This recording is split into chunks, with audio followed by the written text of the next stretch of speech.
YouTube, what is good? Your favorite tag team duo back, yours truly, Marvin Wallace, in the building once again as promised. Make sure to like, share, and subscribe this video because we are going to be continuously bringing you guys gems, whether it's real estate, other business, what's going on in the world, how you can capitalize with what's going on in the world and politics, etc. Instead of complaining about it, we're going to help you guys leverage politics, leverage the moves that's being made on a higher scale. And also share this video with anybody you may know because as I stated in the last video, Wallace and I are going to be doing giveaways constantly. We're going to be helping people pay bills or whatever the case may be, giving people money for book bags and clothes and whatever back to school necessities because back to school is going on right now. So if you or anybody you know might need help, make sure to share this video with them and to stay tuned in because Wallace and I have basically made a pledge to give away as much money as we can. I think Wallace even mentioned to me that he wanted to donate his entire salary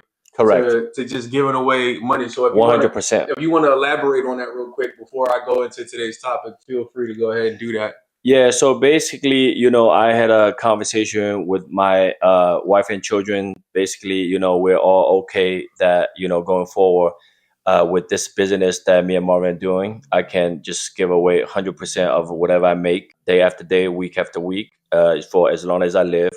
And because this is something I'm truly passionate about. So I hope that, all of our audience will, help us, share our message to other people who really need the money, who really need the financial support so that we can deliver, the stuff to people who really need our help. That's a good Samaritan right there. A+ effort. Let's give it up for Wallace, man. Let's give it up for Wallace.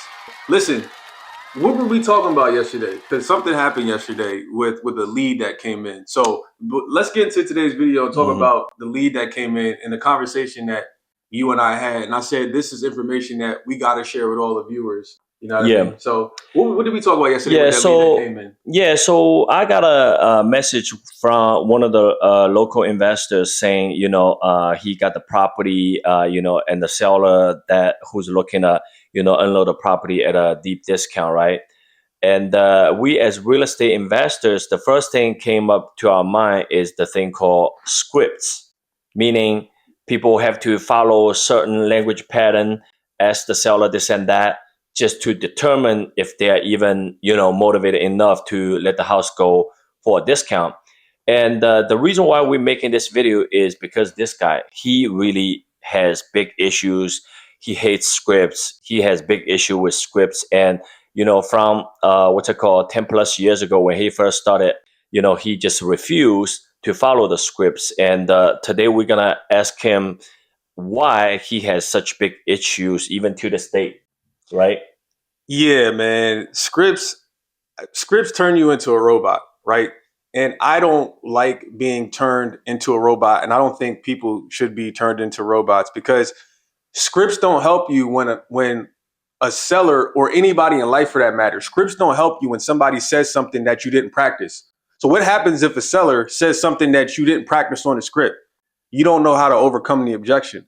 And so that's why I always had a problem with scripts is because all the objections that a seller could say are not in a script for the most part. And so my approach was always knowing what you're talking about is always the best thing is to always know in the back of your mind, okay, if you know what you're talking about, you can pretty much overcome any objection. It doesn't matter what the objection is because in the back of your mind, you know all of the information. So you know what a seller could possibly say, or if they say something that is off the cuff and is not planned, oh, okay, I know how to counter that point.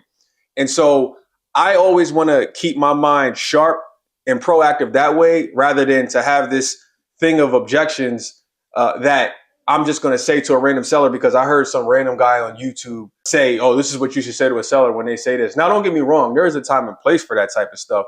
But for the most part, I don't like using those scripts because it sounds too fabricated. It just sounds like everybody else. And like, we talk about Warren Buffett. I am of the mindset of whatever everybody else is doing, do the exact opposite. Because most of these objections that you'll get when talking to a seller, most of them are all the same. And you're paying thousands of dollars from coaches that are just using another coach's objection handlers, right? So they're all saying the same thing. And so what happened yesterday was the same question came up of ask the seller what's the least amount they're willing to accept.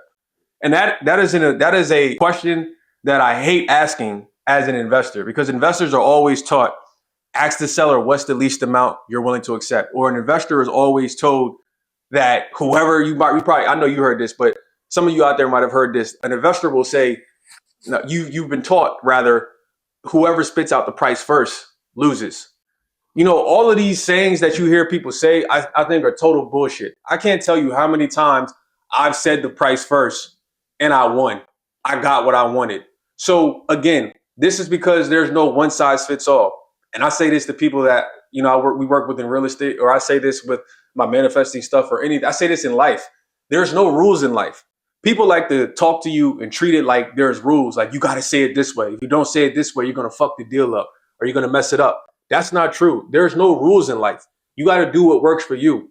And like I said, if you know what you're talking about, you know the points, you know the business, then you'll have no problem with overcoming objections. Because for me, I would never, and I don't even remember me ever asking a seller what's the least amount you're willing to accept. Because if you ask the seller, for instance, if a seller is asking 90,000 and you ask them what's the least amount they're willing to accept, and they say, "Oh, I'm willing to accept 95," right? And then I come back and I say, "So what? What if I give you 94? You know, you're not going to take it? 95 is really the least?" No, they're probably going to take 94,000. So to me, asking that type of question, it really makes no sense to say what's the least amount you're willing to accept. Because also too, the seller's probably going to lie. The seller's probably really not going to tell you what's the least amount they're willing to accept. You know what I mean? The seller's going to, if the seller's asking 100 and you say what's the least amount you're willing to accept, they might give you a number. They might say 95. You know, which is not true. You know, they'll definitely take 90, or you know, they'll definitely take 85. You know, they'll probably take 80. But you asking that question and not asking it the right way, asking appropriately, you could probably miss out on minimum $10 to $20,000 extra that could probably go into your pocket because you're following that script. Now, my approach is when I have all of the numbers, and this is stuff that people pay me and Wallace for big bucks, but I'm gonna give it to you guys for free because this is just a taste of what you would get if Wallace and I were to mentor you or to help you negotiate deals or whatever the case might be. My approach is when you have the numbers, when you have all the numbers and you fill out the seller lead sheet, for those that are in real estate investing, you know what the seller lead sheet is. Maybe we can go over that in another video. But when you have all the numbers, you can make an estimate, the appropriate estimate of what you know you're going to offer, what you're comfortable with offering. So instead of asking the seller, what's the least amount you're willing to accept? The one famous deal that I did was there was a house that we sold, that we bought back in the day, was a seller, the house was going for, I don't know, 140, 150 or something like that. And the seller was asking, I think 90 or something like that, because the house needed a lot of work. The seller was asking like 90,000. And they had a mortgage of about 50,000, something on that house. And so if I would have said, what's the least amount you're willing to accept to the seller probably would have said, oh, I don't know, 85, 80. They would have probably said some shit like that. And then especially me being a newbie, if I was a newbie, in my mind, I might have been scared to go lower than that. And I might have been like, Wallace, they said that they only want to take 85 or 80. So we can't go lower than that. You know what I'm saying? And so then that right there, maybe we could have bought the house at 80, but then we would have missed out on a bunch of profit that we could have got it if I wasn't scared to go lower than that number. But me at the time, even though I was still kind of new, I was smart enough to know, okay, this person's bottom line is 50,000 because they have a mortgage of 50,000. So I knew that's the bottom line. I'm going straight to that bottom line. So instead of asking them what's the least amount you want to accept, I said, yo, I ran the numbers. Your house is worth X amount of dollars right now. You told me that it needs a lot of work. I've seen some pictures, yada, yada, yada. I said, the best that we can do in this situation is pay off your mortgage. I said, is that okay? And guess what? The seller said, absolutely. Why? Because they were an older couple, number one. Number two, they had another mortgage on a property down south by the beach that they wanted to move to and retire to. So they didn't want to be paying two mortgages. And see, this type of information is the stuff that you need to know in order to make an effective deal, in order to negotiate. Because like I said, if I would have just said, oh, what's the least amount you're willing to accept? There's no way that I would have talked myself down all the way to 50,000. But see, I didn't say that because I knew I was smart at the time and I didn't follow the script or be a robot and try to say that to figure out what the seller is willing to accept as the least amount.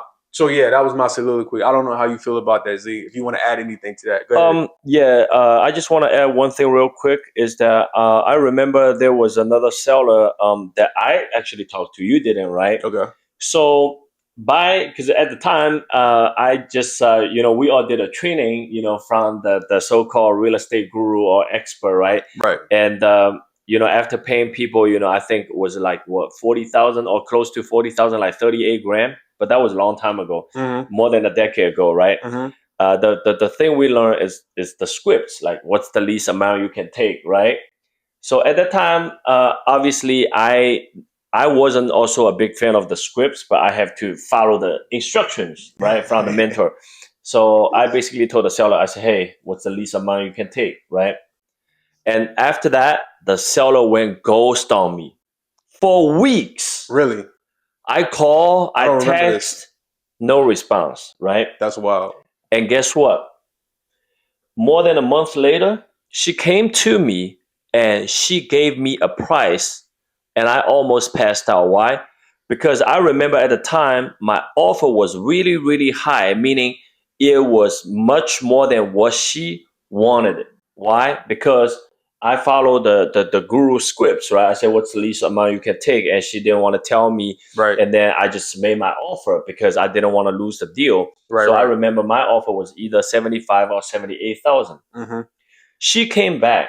She only wanted 40,000, which Mm. is about half of what I offer her. Mm. And that lets me know ever since that day, I never went, what I call, explain to Marvin or a bunch of other people I was working with at the time, right? But ever since that day, I knew there's got to be something wrong with the scripts. Right. Why do you think she went ghost? Because she was probably upset or like offended when I was asking what's the least amount you can take. Why? Right. Because a lot of these sellers, they're going like through some problems in life. Absolutely. And when I'm down, you still want to kick me when I'm down? That's a big problem to most people. I mean, personally, I would not be happy if you want to kick me while I'm down. Right. Would you be happy? Right. No, not Right? at all. And that's why I think by me asking that question, I really pissed off the seller so much. Yeah, it makes sense. And that's why she went ghost on me. You know what I mean? But after a month plus, she came back to me is because she realized I was the only one she was talking to at the time. Thank God there was no competition. Nobody else knew about the house. I was going to bring that up though, because right? Otherwise I would have lost the deal. That's what I was going to bring that up. I'm glad you said that, because I was going to ask you that question, or I was going to make that point. When she went ghost on you, somebody could have easily swooped in. You know, real estate investing isn't as popular. It wasn't as popular then as it is now. Yeah. You know, so we were lucky back then when you're talking about this deal. But that was my thought process, was somebody could have easily came in and swooped up that deal when she walked away. But thank God nobody did. Yep. Yeah. And also too, most important piece I said it was she came back. She wanted way less than what I offer her. And that was a huge surprise to me. Because if anybody offer her 75, 78,000, she could have came back, be like, hey, you know what? I want 80, I want 85, I want 90. She could have came back, wanted more than what we asked for, started negotiate, right? Right. But the fact that she came back, wanted way less money, so that lets me know my script at the time was not working. Right. Right? Because otherwise, why the hell she came back and wanted way less money now? And again, this shows you that, so there's pros and cons to this.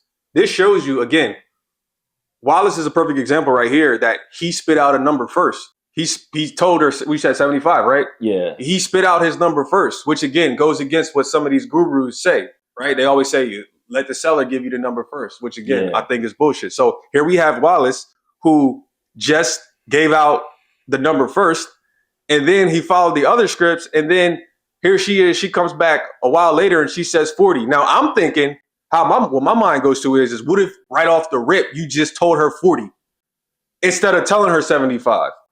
You see what I'm saying? But as newbies, like I'm saying, and like I said earlier, as newbies, most people are afraid to offend the seller. So they're not going to go down to 40. You know, now, Wallace and I, where we're at now, 10 plus years later, we have no problem immediately telling the seller, yo, 40. Yeah, fuck it. Go ahead, 15 years ago, I was a rookie. Right. I had no clue what to say.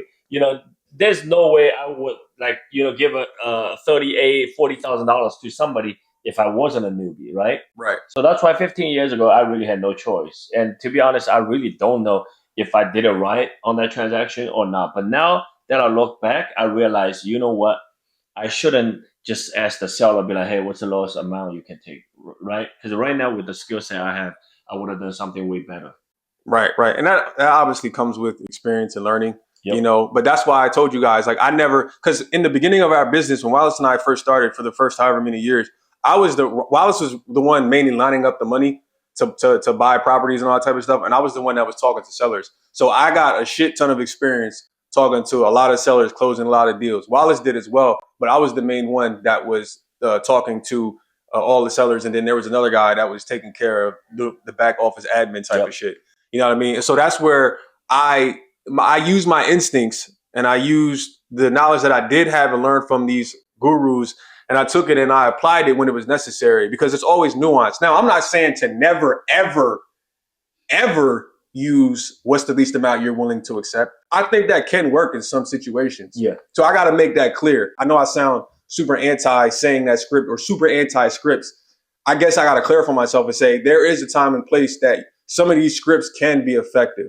But what I'm saying is use your instincts and your street smarts more so than being a robot. So yeah, Yeah, absolutely. That's definitely correct because I just don't want people to think that whatever the guru says is the law. You know what I mean? Because that's right, really gonna mess people up. right, absolutely, absolutely. But that's all I got for today's video. You want to add anything? No, not really, but just make sure you subscribe to our channel and make sure you share the message, which I think is extremely important because I decided that I'm going to dedicate it the rest of my life, generate income profits from this channel and just donate 100% of my income to whoever really needs the help. That's it. Black and yellow. Peace.